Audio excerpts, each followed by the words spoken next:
Bienvenue amis et membres de l'Église baptiste centrale de la Rive-Sud à Saint-Hubert. Donc nous allons continuer en ce mercredi notre étude sur les anges. Eh bien, les anges ne sont pas des êtres mythiques, il s'agit de vrais êtres créés, donc de vraies créatures de Dieu.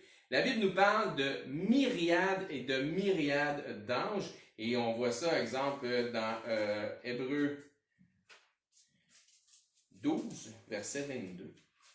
Hébreux 12, 22, ça nous dit là. Verset 22, ça nous dit « Mais vous vous êtes approchés de la montagne de Sion, de la cité du Dieu vivant, de la Jérusalem céleste. » Et ça nous dit ensuite « Des myriades qui forment le cœur des anges. » Et c'est ce que ça nous dit. Et aussi, on en a une référence dans Apocalypse 5. Au verset 11, ça nous dit là, « Je regardai, et donc c'est Jean qui parle, et j'entendis la voix de beaucoup d'anges autour du trône, et des êtres vivants et des vieillards, et leur nombre est de milliers de milliers, et leur nombre était de myriades et de milliers de milliers. » Donc, de myriades, si on regarde dans la version King James, en anglais, ça nous dit « 10,000 of 10,000, donc 10 000 de 10 000, donc 10 000 fois 10 000 donne 100 millions.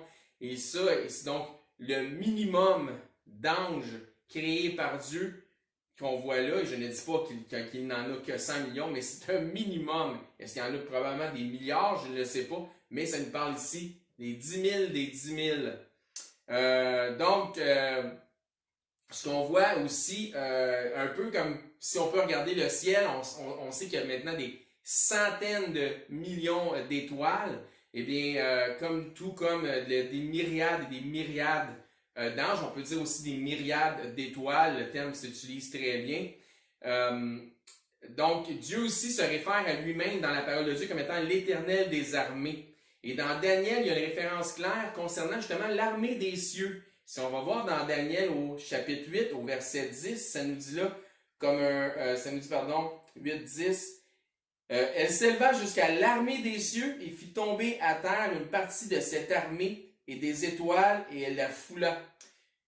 Elle les foula. Donc, ce qu'on parle ici, on parle d'anges et d'armée des cieux. Les anges, tels que nous l'avons vu, peuvent prendre une forme humaine afin d'apporter un message, car ce sont des messagers, ou encore pour venir en aide aux hommes, puisqu'ils sont au service de Dieu, mais aussi au service de ceux qui doivent hériter du salut, donc les co-héritiers de Christ.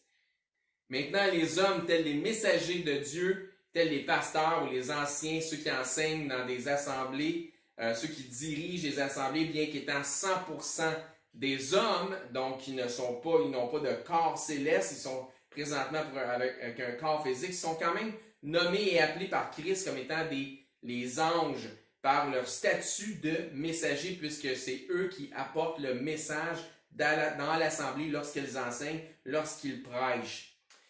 Mais les anges célestes nous sont révélés comme étant des esprits n'étant pas faits de chair, bien que s'il leur est nécessaire, ils peuvent prendre une forme physique qui est semblable à celle de l'homme et même participer, par exemple, à un repas et se nourrir comme s'il mangeait pour étancher un besoin physique.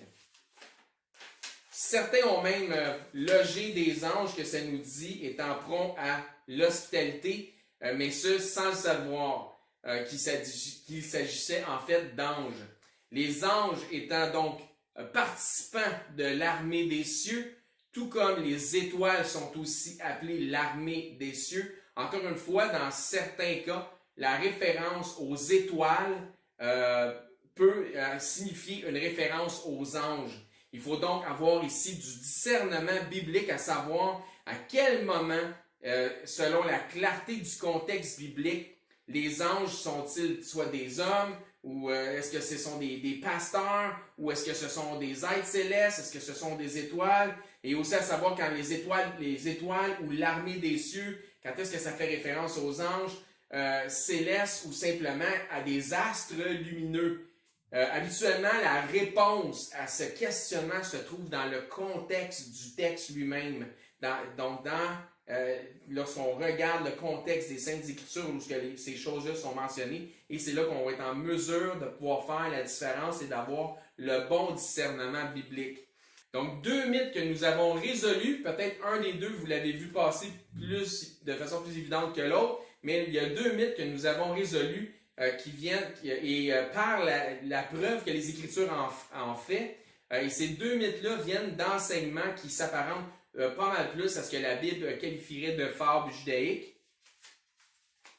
Donc, venant aussi, entre autres, de livres apocryphes, par exemple, qui ne sont pas canonisés et qui ne font nullement partie de la sainte parole de Dieu. Donc, même pas à considérer dans les choses que Dieu nous enseigne. Mythe numéro 1, les anges ne prennent pas d'époux ou d'épouse, en fait. Et on voit ça dans Matthieu 22:30 et dans Marc 12:25. Par exemple, dans Marc 12:25, ça nous dit là,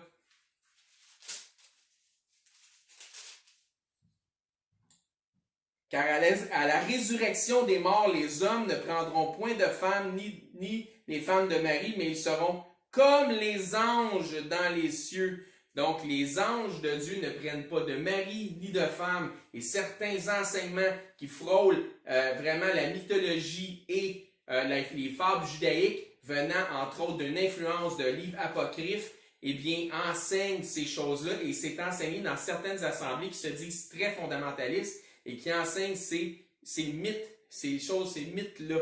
Deuxième mythe, les anges ne sont pas appelés les fils de Dieu. Ça aussi, on a vu ça, et ça vient entre autres du livre d'Hébreux, ça nous dit « Auquel des anges Dieu n'a-t-il jamais dit, tu es mon fils ?» Et auquel des anges n'a-t-il jamais dit aussi « Je serai pour lui un père, il sera pour moi un fils ?» Donc, les anges ne sont pas non plus appelés les fils de Dieu. Donc, si on se fie à les Écritures et on veut relier nos pensées à ce que la pensée de Christ, aux Écritures, à ce que les Écritures disent, on a besoin de construire, de bâtir avec ce fondement plutôt que de penser au-delà des Écritures et de risquer de faire dire aux Écritures ce qu'elles ne disent pas.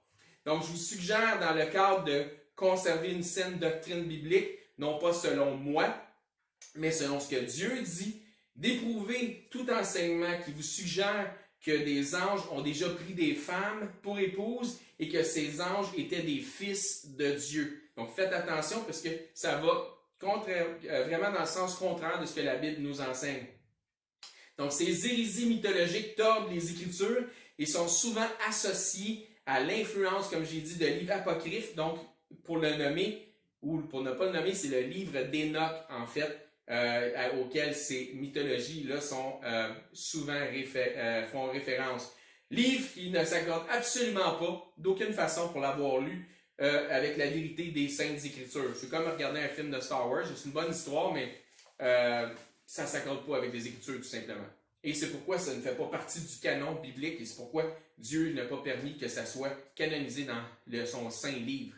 Donc l'armée des cieux, les anges font partie de l'armée de Dieu. Ils sont pour notre roi Jésus-Christ des serviteurs et des soldats. Allons voir dans 2 Rois 6. 2 Rois 6, au verset 15. Ça nous dit là, au verset 15, ça nous dit « Les serviteurs de l'homme de Dieu se leva d'un bon matin, sortit, et voici une troupe entourait la ville avec des chevaux et des chars, et le serviteur de l'homme de Dieu dit, « Ah, mon Seigneur, comment ferons-nous? » Il répondit, « Ne crains point, car ceux qui sont avec nous sont en plus grand nombre que ceux qui sont avec eux. » Donc, il est entouré d'ennemis. Élisée pria et dit, « L'Éternel ouvre ses yeux pour qu'il voie. » Et l'Éternel ouvrit les yeux du serviteur qui vit la montagne pleine de chevaux et de chars de feu autour d'Élisée. Maintenant, on va voir dans Jean, donc ce qu'on vient de voir là, en fait, c'est vraiment dans le royaume spirituel qu'on ne voit pas, parce qu'on est fait de chair, donc on est limité par le royaume physique à bien des égards. Eh bien, ce qu'on ne voit pas, c'est que les anges sont là, tout autour, étant prêts à protéger ceux qui appartiennent au Seigneur. Dans Jean, chapitre 18, versets 35 à 37, ça nous dit là, Donc c'est Pilate qui parle avec Jésus avant sa crucifixion. Pilate répondit à Jésus, il dit, « Moi suis-je juif? Ta nation et les principaux sacrificateurs t'ont livré à moi. Qu'as-tu fait? » Jésus lui répondit, « Mon royaume n'est pas de ce monde. Si mon royaume était de ce monde, mes serviteurs auraient combattu pour moi afin que je ne fusse pas livré aux Juifs. Mais maintenant, mon royaume n'est point d'ici-bas. » Pilate lui dit, « Tu es donc roi. » Jésus répondit, « Tu le dis, je suis roi. Je suis né et je suis venu dans le monde pour rendre témoignage à la vérité. Quiconque est de la vérité, écoute ma voix. » Donc, tel que vu dans 2 Rois 6, les anges sont présents autour de nous, mais dans le royaume ou le monde spirituel, nous ne les voyons pas. Notre vue physique, encore une fois, nous limite et on ne peut pas les voir. De même, ça nous suggère la même chose pour les démons, par exemple, puisque eux aussi font partie du fameux royaume spirituel. Dans Éphésiens 6,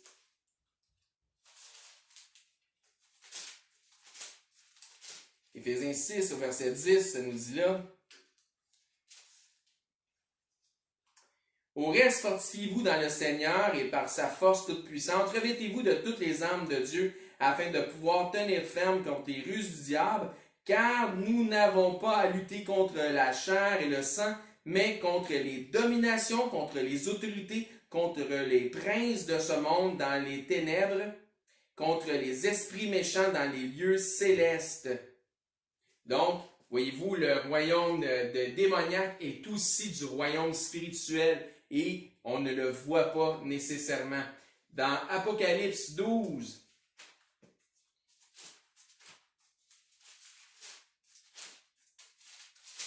au verset 7 jusqu'à 10, ça nous dit, « Il y eut une guerre dans le ciel. Michel et ses anges combattirent contre le dragon, et le dragon et ses anges combattirent. » Donc, voyez-vous, donc il y a les anges de Dieu, les anges du diable, mais ils ne furent pas plus forts, et leur place ne fut plus trouvée dans le ciel. Et il fut précipité le grand dragon, le serpent ancien, appelé le diable et Satan, celui qui séduit toute la terre, et il fut précipité de la terre, et ses anges furent précipités avec lui. Maintenant, verset 10, ça dit, « Et j'ai entendu dans le ciel une voix forte qui disait, maintenant le salut est arrivé. Et la puissance et le règne de notre Dieu et l'autorité de son Christ, car il a précipité l'accusateur de nos frères, celui qui les accusait devant notre Dieu jour et nuit. » Donc, Michel et ses anges combattent Satan, c'est ce qu'on voit ici dans Matthieu, verset 26. Donc, j'avais terminé pour l'étude ce qui allait de ma mémoire. Maintenant, c'est une étude un peu plus approfondie qu'on va voir dans les prochaines études. Dans Matthieu 26, et avec plus de recherche. Au verset, donc on va voir plus d'écriture. Je vais y arriver. Verset 52. Matthieu 26, 52, 53. Alors Jésus lui dit, « Remets ton épée à sa place, car tous ceux qui prendront l'épée périront par l'épée. Penses-tu, il dit, Jésus, penses-tu que je ne puisse pas invoquer mon Père, qui me donnerait à l'instant plus de 12 légions d'anges? » Et c'est ce que ça nous dit ici. 12 légions d'anges. Donc, on voit que les anges combattent, donc on peut voir qu'ils pourraient combattre des forces physiques.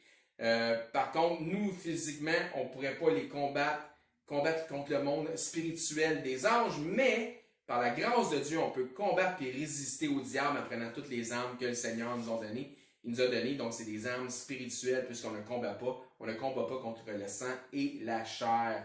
Et c'est important d'être armé parce que le diable rôde comme un lion rugissant, cherchant qui il pourra dévorer.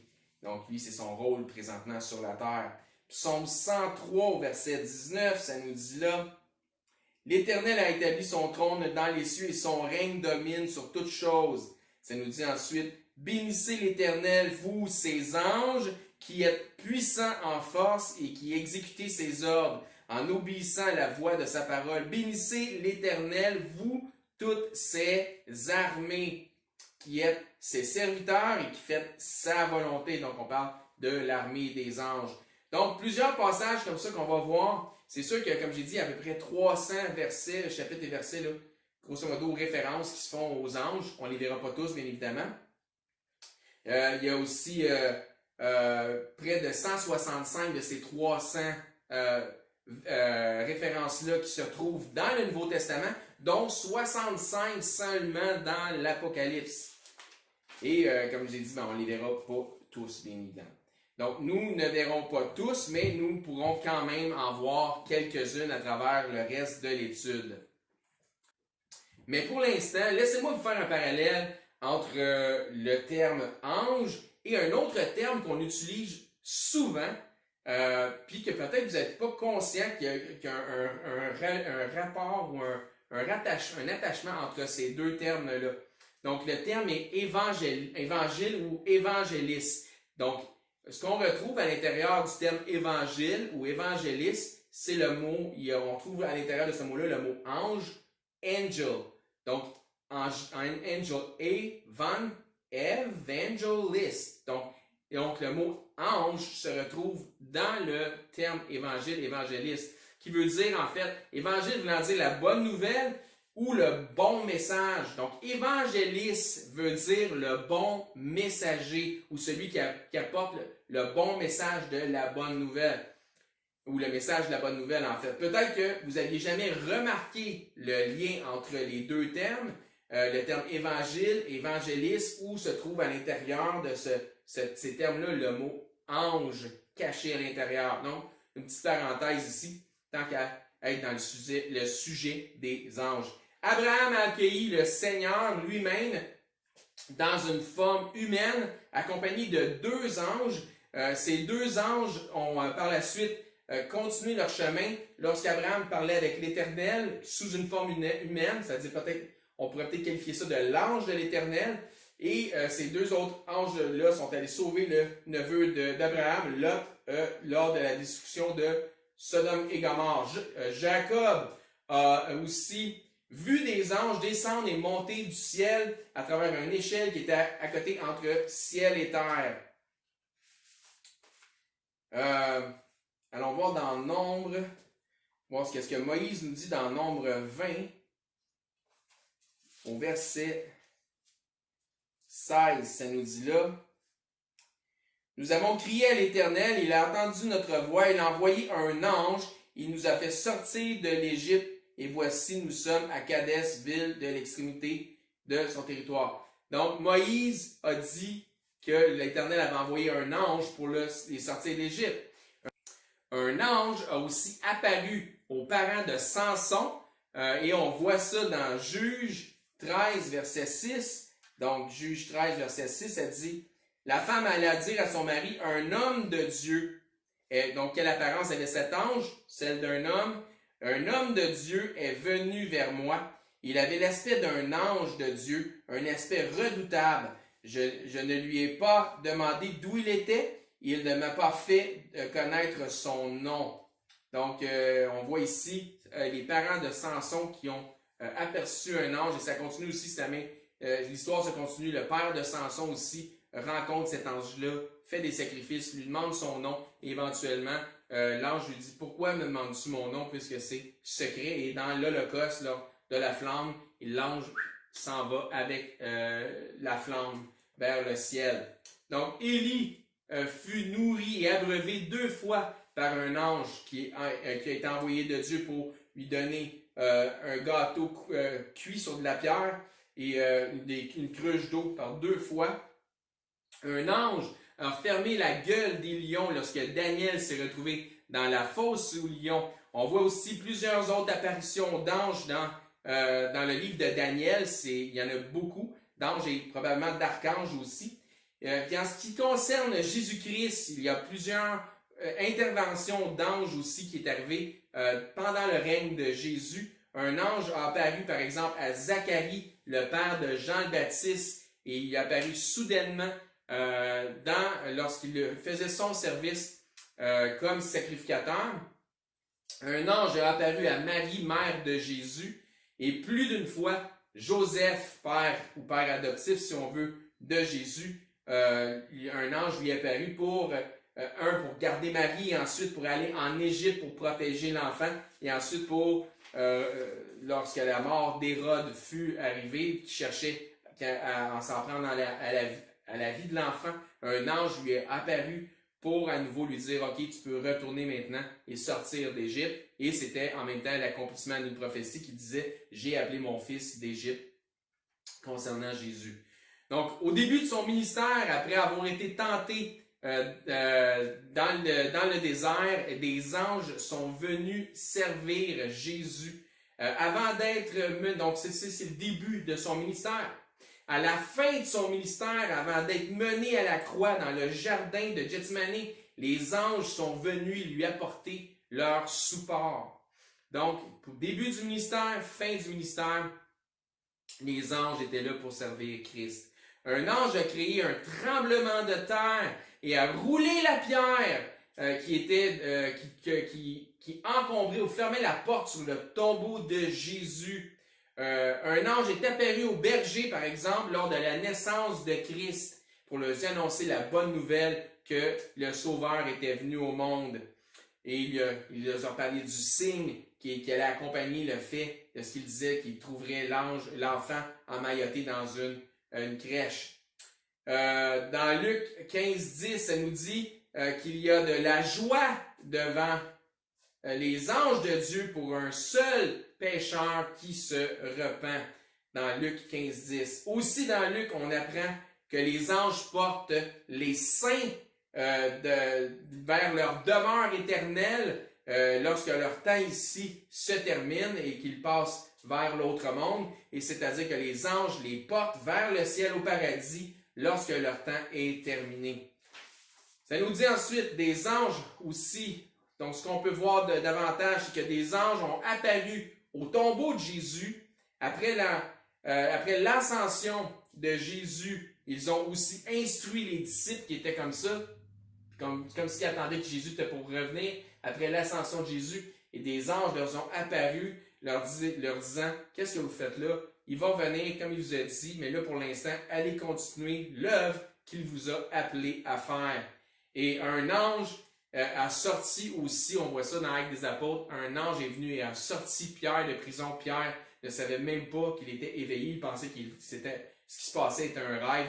Il a enlevé ses chaînes, il a permis que les gardes qui le gardaient, qu'il y avait un grand nombre de gardes qui le gardaient, puissent rester endormis. Il a ouvert des barrières, il a ouvert des portes de la ville pour que vraiment Pierre puisse sortir de prison, au point où lorsqu'il est venu cogner à la porte de ses amis qui l'attendaient, qui priaient pour lui, ils ont fait le saut parce qu'ils croyaient, ils croyaient pas à la vision qu'ils avaient, ils croyaient que c'était son esprit ou son fantôme ou son âme qui était là, en fait, en quelque sorte, ce que ça nous dit, croyant que c'était pas possible qu'il soit là, sorti libre et vivant. Donc, il en est ainsi pour cette étude. Nous continuerons l'étude mercredi prochain et de plus en plus, nous allons, là, ce qu'on a vu de façon globale, à peu près un paquet d'apparitions d'anges ou d'êtres célestes qui sont des anges à travers les Écritures. Et on a revu certaines histoires. Et la prochaine fois, c'est vraiment, on va aller plus en profondeur dans cette étude concernant les anges. Donc, plus en profondeur avec chapitre et verset des Écritures. Et ça risque d'être fort intéressant. Donc, si vous n'avez pas vu les autres parties de la série, je vous encourage à les regarder et de rester aussi à l'affût pour celles qui vont venir bientôt. Et sur ce, je vous dis que le Seigneur vous bénisse abondamment, qu'il y a encore une fois qu'il vous protège dans vos allées et venues. Il n'y a rien d'évident dans ces temps. Ces temps-ci, on connaît tous ce qui se passe. Et priez fortement que les choses puissent revenir à la normale. On a des bonnes nouvelles. Donc, on a parlé, là, au moment où je fais l'enregistrement, on parle de 55 personnes dans un même lieu. Mais nous, étant sur la rive sud, faisant partie du Grand Montréal, ce n'est pas pour nous maintenant. Mais on est prêt. On a les mesures de distanciation, on a tout ce qu'il faut. On vous reviendra avec les instructions aussi là-dessus très, très bientôt. Sur ce, soyez bénis et à la prochaine.